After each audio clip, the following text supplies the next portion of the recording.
ಅದೇ ರೀತಿ ನೀನು ಕೂಡ ನಮ್ಮ ಮನೆತನದ ಮಾನವನ್ನು ಉಳಿಸುವುದಕ್ಕೋಸ್ಕರ ಚಿನ್ನ ಮಗನ ಪ್ರಾಣವನ್ನು ಬಲಿ ತೆಗೆದುಕೊಳ್ಳಲೇಬೇಕು ಮಹಾದೇವಿ, ಬಲಿ ತೆಗೆದುಕೊಳ್ಳಲೇಬೇಕು. ನಮ್ಮಂತ ಮಾನವಂತರಿಗೆ ಕವಿ ಒಂದು ಮಾತು ಹೇಳಿದ್ದಾರೆ ಮಹಾದೇವಿ, ಪ್ರಾಣ ಹೋದರೂ ಮಾನ ಬೇಕು, ಪ್ರಾಣ ಹೋದರೂ ಮಾನ ಬೇಕು. ಅದನ್ನ ನಾವು ಅನುಸರಿಸಿಕೊಂಡು ಹೋಗ್ತಾ ಇದ್ದೇವೆ. ಈಗ ನನ್ನದು ಒಂದೇ ಮಾತು, ಯಾವುದು? ದೇವಿ, ನನಗೆ ಮಗ ಬೇಕು, ಮಾಂಗಲ್ಯ ಬೇಕು. ನನಗೆ ಮಗ ಬೇಕು, ನಿನ್ನ ಮಾಂಗಲ್ಯ ಬೇಕು. ಹೇಳು. ಮಗ ಮತ್ತು ಮಾಂಗಲ್ಯ ಇವೆರಡು ನನ್ನ ಕಣ್ಣುಗಳಿದ್ದಾಗಲೇ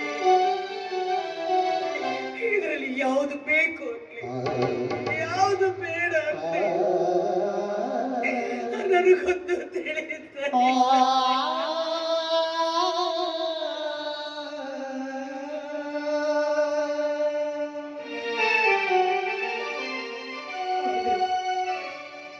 ಸತಿ ಧರ್ಮ ಹೆಣ್ಣಿನ ಸ್ಥಾನದಲ್ಲಿ ನಿಂತು ಹೇಳುವ ಮಾತು ಒಂದೇ ಒಂದು, ಮಗ ಹೋದರೂ ಮಾಂಗಲ್ಯ ಬೇಕು, ಮಗ ಹೋದರೂ ಮಾಂಗಲ್ಯ ಬೇಕು, ಮಗ ಹೋದರೂ ಮಾಂಗಲ್ಯ ಬೇಕು.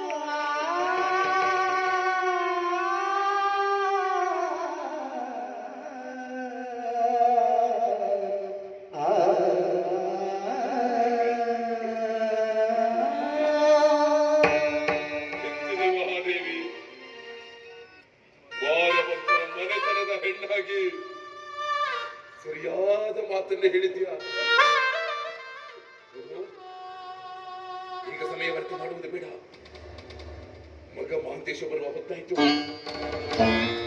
ತಾಯಿ ಕೈಯಿಂದ ಹಾಲನ್ನು ಕುಡಿಬೇಕು ಅಂತ ಓಡೋಡಿ ಬರ್ತಾನೆ.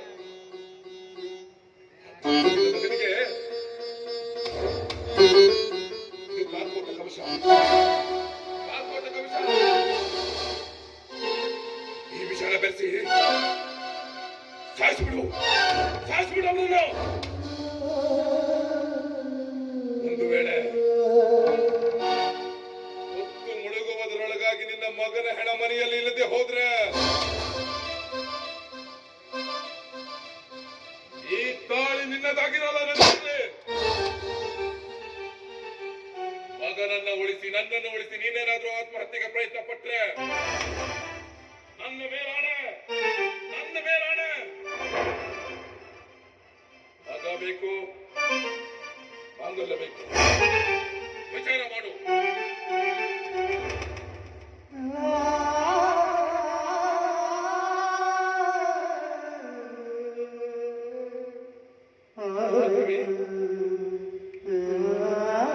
ಚೆನ್ನಾಗಿ ವಿಚಾರ ಮಾಡು. ಹೊತ್ತು ಮುಳುಗುವುದರೊಳಗಾಗಿ ಮಗನ ಪ್ರಾಣ ಈ ಮನೆಯಲ್ಲಿ ಹೋಗಿರ್ಬೇಕು ಮಹಾದೇವಿ. ಇಲ್ಲದೆ ಹೋದ್ರೆ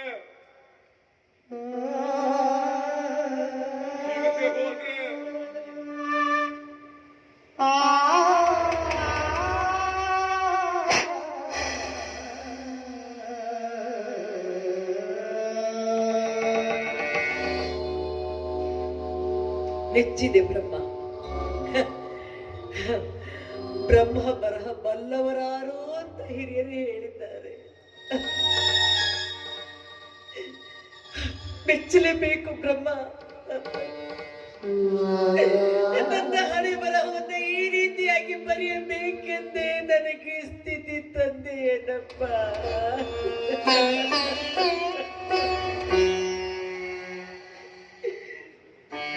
ಮಗನೆಂಬ ಹಸಿ ಮಾಂಸದ ಮುದ್ದೆಯನ್ನ ನನ್ನ ಉಡಿಯಲ್ಲಿ ಕಟ್ಟಿ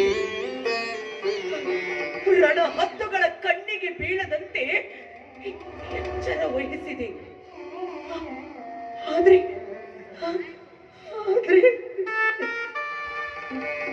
ಇವತ್ತು ಇವತ್ತು ನನ್ನನ್ನೇ ಹಸಿ ಮಾಂಸ ತಿನ್ನುವ ಹುಲಿಯನ್ನಾಗಿ ನಿಲ್ಲಿಸಿಬಿಟ್ಟೆ.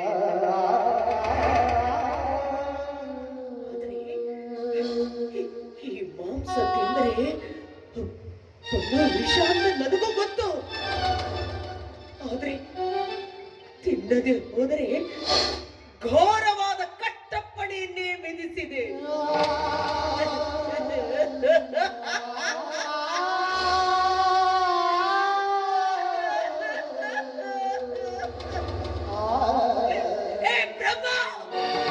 ನನ್ನನ್ನೇಕೆ ಭೂಮಿಗೆ ಜಾರಿಸಿದೆ? ಈ ಪಾಪದ ಕಿರೀಟ ಹೊತ್ತುಕೊಳ್ಳಲೆಂತಲೇ ನನ್ನನ್ನೇ ಭೂಮಿಗೆ ಜಾರಿಸಿದೆ.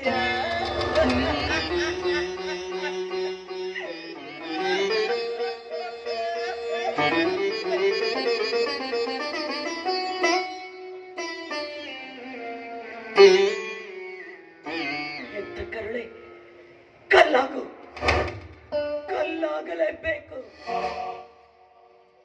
ಮಗ ಅಳಿಯಬೇಕು, ಕಟ್ಟಿಕೊಂಡವನು ಉಳಿಯಬೇಕು. ಮಗ ಅಳಿಯಬೇಕು, ಕಟ್ಟಿಕೊಂಡವನು ಉಳಿಯಬೇಕು.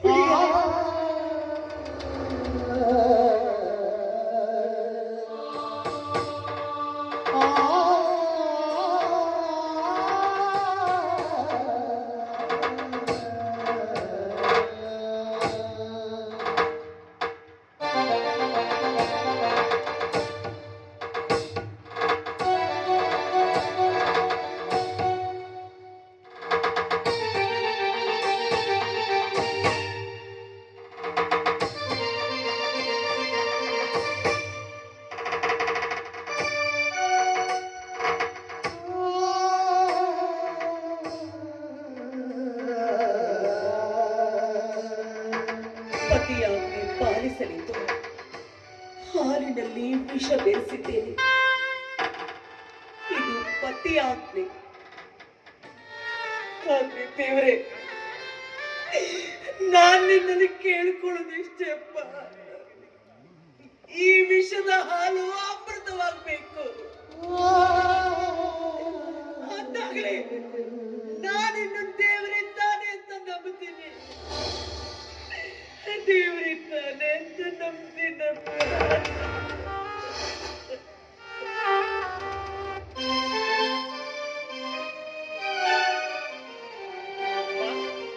ಅಮ್ಮ,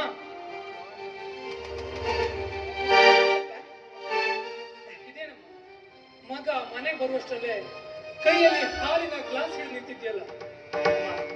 ಈ ನಿನ್ನ ಮಗನ ಮೇಲೆ ಅದು ಅದೇ ನಿನಗೆ ಪ್ರೀತಿ ವಾತ್ಸಲ್ಯ. ಅಮ್ಮ, ನಿನ್ನಂತ ತಾಯಿ ಹೊಟ್ಟೆಯಲ್ಲಿ ಹುಟ್ಟಬೇಕಾದ್ರೆ ಮಕ್ಕಳು ಪುಣ್ಯ ಮಾಡಿ ಹುಟ್ಟಿರ್ಬೇಕಮ್ಮ. ಅಮ್ಮ, ನಾನು ಎಷ್ಟೋ ತಾಯಂದ್ರನ್ನ ನೋಡಿದ್ದೀನಿ, ಆದ್ರೆ ನಿನ್ನಂತ ತಾಯಿ ಕರನ್ನ ನಾನೆಲ್ಲೂ ನೋಡಿಲ್ಲಮ್ಮ. ಹೌದಪ್ಪ ಮಾತೇಶ, ಜಗತ್ತಿನಲ್ಲಿ ಇಂಥ ತಾಯಿನ ನೋಡೋದಕ್ಕೆ ಪ್ರೀತಿ ಪ್ರೇಮವನ್ನು ತೋರಿಸೋ ತಾಯಿ ಎಂದಿದ್ದೀರ ನೋಡಿದ್ದೀರ. ಆದ್ರೆ ಮಗನ ಮೇಲೆ ಮಮತೆ ಹೆಚ್ಚಾಗಿ ಹಾಲು ಕುಡಿಸೋ ತಾಯಿನ ನೀನು ಯಾವತ್ತೂ ನೋಡೋದಕ್ಕೆ ಸಾಧ್ಯನೇ ಇಲ್ಲ. ನೀನು ನನ್ನ ಹೊಟ್ಟೆಯಲ್ಲಿ ಹುಟ್ಟಿದ್ದು ನಿನ್ನ ಪುಣ್ಯ. ಅಪ್ಪ, ನಿನ್ನ ಹೆತ್ತಿದ್ದು ನನ್ನ ಪುಣ್ಯನು. ಗೊತ್ತಾಗ್ತಾ ಇಲ್ಲ. ಸ್ವಲ್ಪ ಹಾಲು ಕೊಡು. ಅದು ಹಾಲು ಕುಡಿಸೋ ಸಂತೋಷಕ್ಕಾಗಪ್ಪ, ಇದು ಕಣ್ಣೀರಲ್ಲ. ಸಂತೋಷಕ್ಕೆಲ್ಲ ಯಾರಾದ್ರೂ ಕಣ್ಣೀರ್ ಹಾಕ್ತಾರೆ.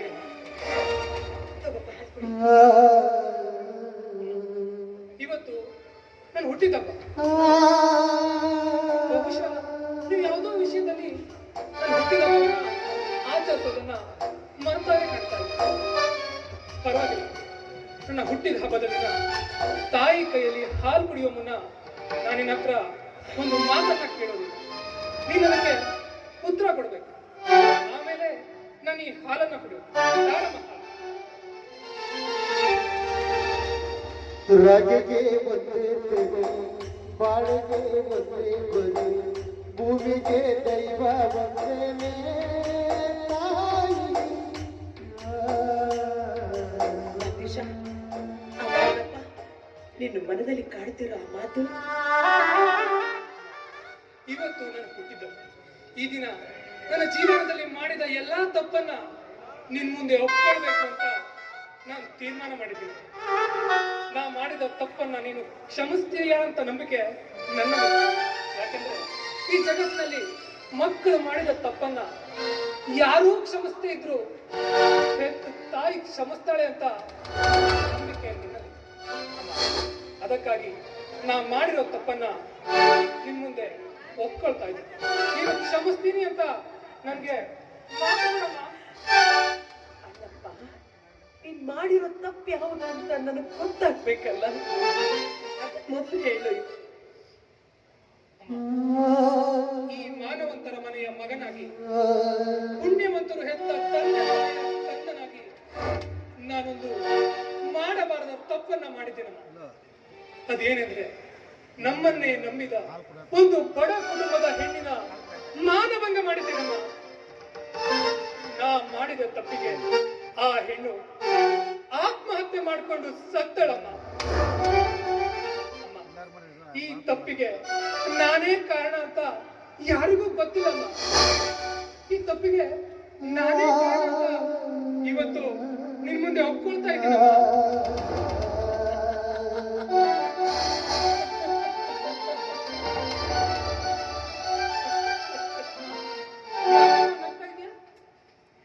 ಬೆಕ್ಕು ಕಣ್ಣು ಮುಚ್ಕೊಂಡು ಹಾಲು ಕುಡಿದ್ರೆ ಜಗತ್ತೇ ನೋಡಿರಲ್ಲ ಅಂತ ಅಮ್ಮ, ಅಂದ್ರೆ ಈ ವಿಷಯ ನಿನಗೆ ಗೊತ್ತಾ? ಈಗ ತಾನೇ ನೀನೇ ಹೇಳ್ತಿಲ್ಲ. ಅಮ್ಮ, ನಿನ್ನ ಪಾದ ಮುಟ್ಟಿ ಹೇಳ್ತಾ ಇದ್ದೀನಿ. ಇನ್ಮೇಲೆ ನಾನು ಈ ತಪ್ಪನ್ನ ಮಾಡಲ್ಲ. ನಾನು ಮದುವೆಯಾಗುವ ಹುಡುಗಿಯನ್ನ ಬಿಟ್ಟು ಈ ಜಗತ್ತಿನಲ್ಲಿರುವ ಪ್ರತಿ ಒಂದು ಹೆಣ್ಣನ್ನ ನನ್ನ ಹೆತ್ತ ತಾಯಿ ತರ ಒಂದು ಹೆಣ್ಣನ್ನ ಸಹ ಕಣ್ಣೆತ್ತಿ ಸಹ ನೋಡಲ್ಲ. ಆದ್ರೆ ನೀನ್ ಮಾತ್ರ ನನ್ನ ಈ ತಪ್ಪನ್ನ ಕ್ಷಮಿಸಿ ನನಗೆ ಆಶೀರ್ವಾದ ಮಾಡಿ. ನೀನು ನನ್ನ ತಪ್ಪನ್ನ ಕ್ಷಮಿಸಿದ್ದೀನಿ ಅಂತ ಹೇಳಿದ್ರೆ ಮಾತ್ರ ನಾನು ಆ ಹಾಲನ್ನ ಕುಡಿತೀನಿ. ಇಲ್ಲವಾದ್ರೆ ನನ್ನ ಹಾಲನ್ನ ಕುಡಿಯಲ್ಲ.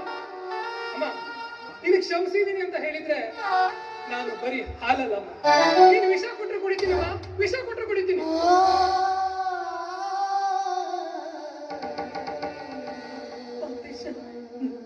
ನನಗೆ ಏನು ಅಂತ ಆಶೀರ್ವಾದ ಮಾಡ್ಲಪ್ಪ. ದೈವವೇ ದೂರಾದ್ರು ದೇವರ ಬಂದು ಕಾಪಾಡ್ತಾರ. ನಾನು ನಿನಗೆ ಏನಂತ ಆಶೀರ್ವಾದ ಮಾಡಲಿ? ನೋಡಪ್ಪ, ಮೊದಲು ನೀನು ನನ್ನ ಮಾತು ಪಾಲಿಸು, ಆಮೇಲೆ ನಾನು ನಿನಗೆ ಆಶೀರ್ವಾದ ಮಾಡ್ತೀನಿ. ಮೊದಲು ನೀನು ಹಾಲು ಕುಡಿ, ಆಮೇಲೆ ನಾನು ನಿನಗೆ ಆಶೀರ್ವಾದ ಮಾಡ್ತೀನಿ. ಈ ಮಾತು ಸತ್ಯನೇನಮ್ಮ? ಆಯ್ತಮ್ಮ, ಹಾಗಾದ್ರೆ ಹೆತ್ತವಳ ಆಸೆನೆ ಮೊದಲು ಗೆಲ್ಲಲಿ. ತಾರಮ್ಮ ಹಾಲು.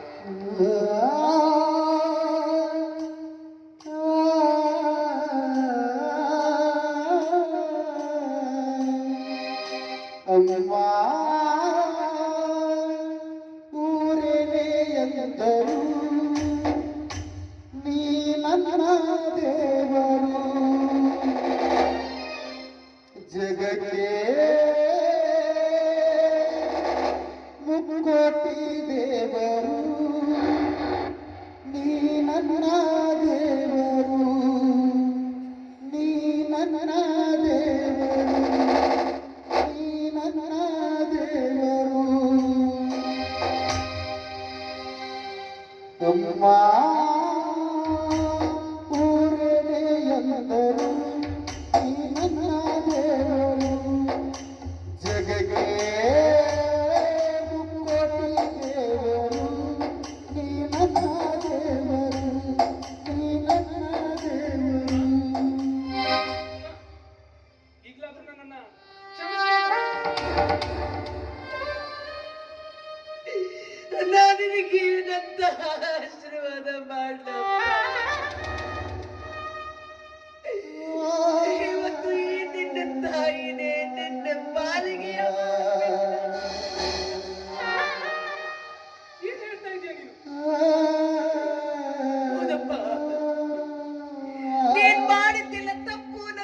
ಮೊದ್ಲೇ ಗೊತ್ತಾಗಿತ್ತು. ಅದಕ್ಕಾಗಿ ನಿನ್ನ ಹೆತ್ತಪ್ಪ ಆಜ್ಞೆ ಇತ್ತು ಹೋಗಿದ್ದ. ನೀನು ಬದುಕಬಹುದು. ಏನ್ ಹೇಳ್ತಾ ಇದೀಯ? ಈ ಮಾತು ಸತ್ಯನೇ? ಹೌದಪ್ಪ. ಈಗ ನೀನು ಕುಡಿದಿದ್ದ ಅಲ್ಲಲ್ವಾ? ವಿಷಾದ.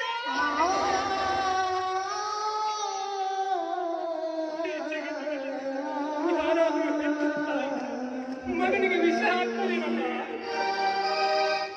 ಈ ಹೆತ್ತವಳ ಹಾಲೇ ನಿನಗೆ ವಿಷವಾಗ್ಬಿಡ್ತಲ್ಲ.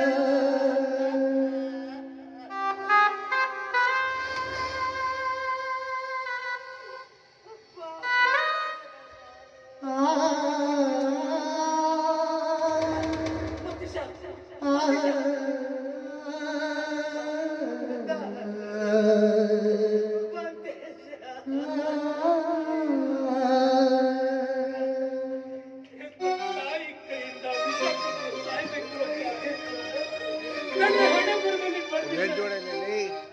ರೆಡ್ ಹೊಡಿ ಏಕೆ ಹೊಣೆ ಮಾಡ್ಲಮ್ಮ? ರೆಡ್ ಹೊಡಿ ರೆಡ್.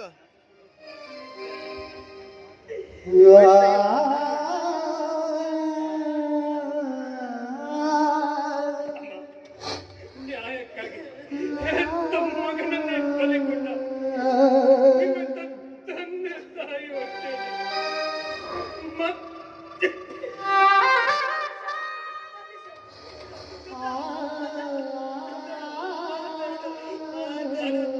ಮತ್ತೆ ಹುಟ್ಟಿಕೊಳ್ಳೆ ಅಂತ ಆ ಭಗವಂತನ ಬೇಡ್ಕೊಳ್ತೀನಮ್ಮ, ಬೇಡ್ಕೊಳ್ತೀನಿ.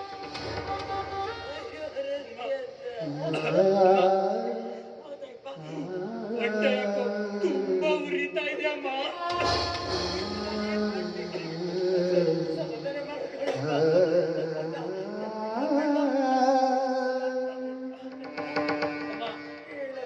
ಕಣ್ಣೆಲ್ಲ ಒಂಥರ ಮಂಜು ಮಂಜು ಆಗ್ತಾ ಇದೆ ಅಮ್ಮ.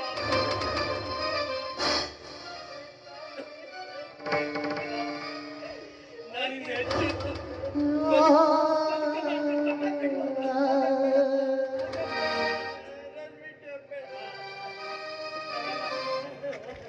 ಈಗ ಕ್ಷಮಿಸ್ತೇನಮ್ಮ.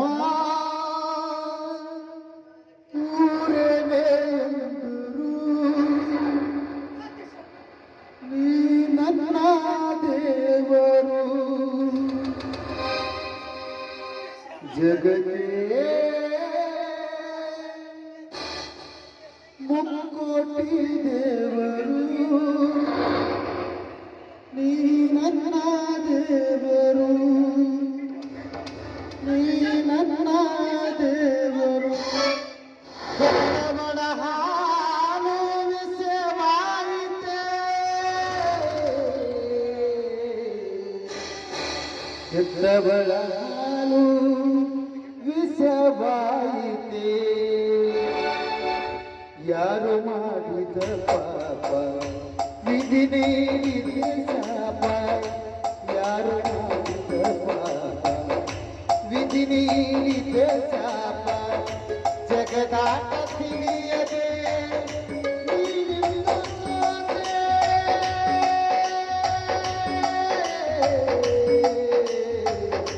ನೀನಿಂದ ಸೋತೆ. ನೀನಿಂದ ಸೋತೆ. ನೀನಿಂದ ಸೋತೆ.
ಮಹಾದೇವಿ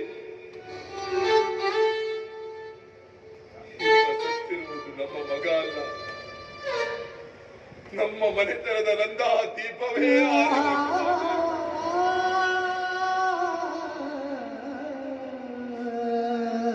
ಮನೆತನದ ಮಾನಕ್ಕೋಸ್ಕರ ನಮ್ಮ ಮಗನ ಪ್ರಾಣವೇ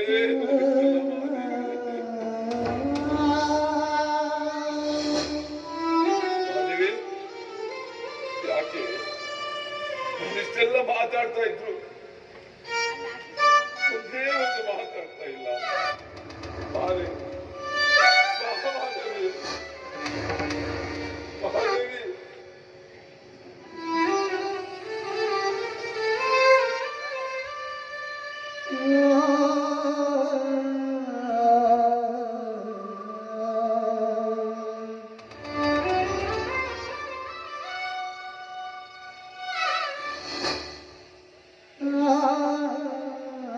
ನನ್ನ ಮಗನ ಮರಣವನ್ನು ನೋಡಿ ಆನಂದ ಪಡಿಸುವ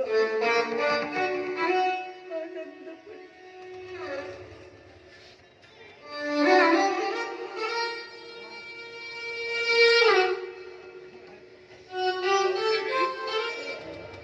ಮಾತೆಲ್ಲ ಮುಂದುವರಿಸಬೇಡ. ನೋಡು, ಮಗ ಸತ್ತಿರೋ ವಿಷಯ ಊರಿ ಜನರಿಗೆ ಏನಾದ್ರು ಗೊತ್ತಾದ್ರೆ ಒಳಗೆ ಜನ ಎಲ್ಲ ಬಂದ್ಬಿಡ್ತಾರೆ. ಅದಕ್ಕೆ ಊರಿಗೆಲ್ಲ ಗೊತ್ತಾಗ ಮುಂಚೆ ಶುಭ ಸಂಸ್ಕಾರ ಮಾಡ್ಬಿಡೋಣ.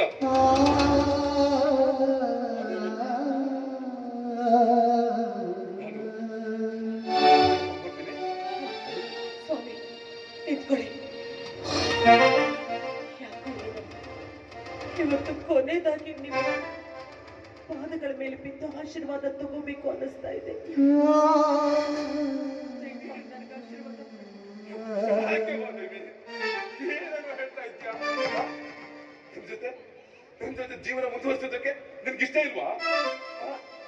ನೋಡು, ನಾನು ಮಾಡೋದು ಮಾಡಿದ ಅಪರಾಧ ಅನಿಸಿದ್ರೆ ನನ್ಗೆ ಒಂದು ತುಟ್ಟು ವಿಷ ಕೊಟ್ಬಿಡು. ನಾನು ಸತ್ತು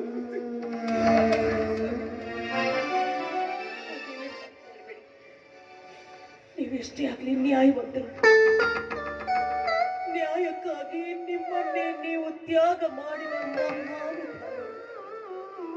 ಆದ್ರೆ ದೈವ ದುರಂತದಲ್ಲಿ ಇಂಥ ಸನ್ನಿವೇಶ ನಡೆಯುತ್ತಾ ಇದೆ. 9 ತಿಂಗಳು ನಾನು ಹೆತ್ತ ಹೊತ್ತ ಮಗನ್ನ ನನ್ನ ಕೈಯಾರೆ ನಾನು ವಿಷ ಹಾಕಬೇಕಾದ್ರೆ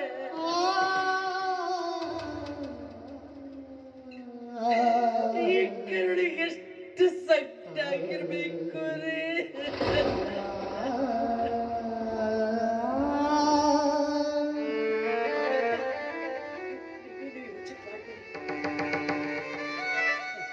ನೋಡಿ,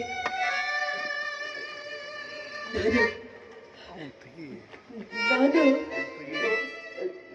ನನ್ನ ಮಗ ಕುಡಿಯುವ ಹಾಲಿನಲ್ಲಿ ಅರ್ಧದಷ್ಟು ಭಾಗ ಆ ವಿಷದ ಹಾಲು ನಾನೇ ಕುಡಿದು ಬಿಟ್ಟೇನೆ.